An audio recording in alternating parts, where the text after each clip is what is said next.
A reading from the Holy Gospel according to Luke, chapter 9, verses 46 to 50.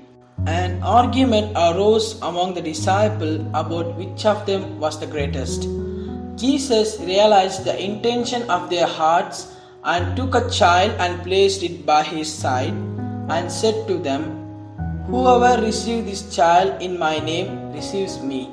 And whoever receives me receives the one who sent me. For the one who is least among all of you is the one who is the greatest." Then John said in reply, "Master, we saw someone casting out demons in your name, and we tried to prevent him because he does not follow in our company." Jesus said to him, "Do not prevent him, for whoever is not against you is for you." The word of the Lord. Thanks be to God. Today's gospel reflection is, "The least among you is the greatest." For our gospel reading above, there are three main points to reflect. We have a natural tendency to desire greatness, like the disciples of Jesus. We want to become the greatest. We dream of gaining power and influence. We desire to be admired by many people, so we study hard to get good grades and get the best available employment. We engage the business and work very hard to earn as much profit as we can. We enter the politics hoping to get elected to the highest office. We do many other things in pursuit of personal ambition. This is not inherently wrong at all. It becomes wrong only when, in our quest for success, we neglect our relationship with God.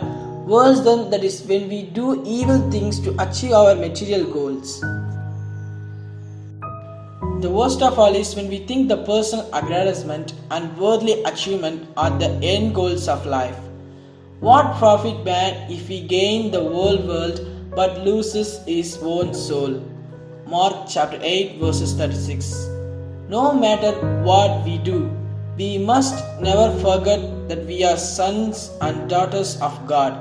Thus, our foremost aim in life should be please to Him at all times. In the parable of talents, Matthew chapter 25 verses 14 to 30, Jesus taught us to invest our talent in a profitable manner, to make good use of our potentials, and to avoid the idleness. Hence, it is for the greater glory of God if we employ our talents and resources for the good of society. In this light, let us refocus our energies from personal greatness to spiritual greatness. That is, putting others before self. Let us therefore aim to become the humble servant of all. Like Jesus, we should endeavor to serve and not for to be served.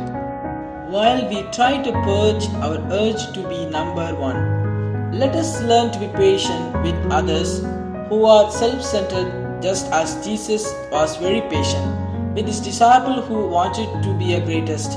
Since we now understand the entails to be great in the eyes of God, let us show them the true meaning of greatness with not arrogance and anger, but with humanity. In every organization, there will be some who opt to play politics, hoping to get the upper hand in the struggle for the greatness. The true disciple of Jesus must never be the part of this group. Yet, he must endeavor to be the source of inspiration. Instead of cursing the darkness, he must let the light of Christ shine through him.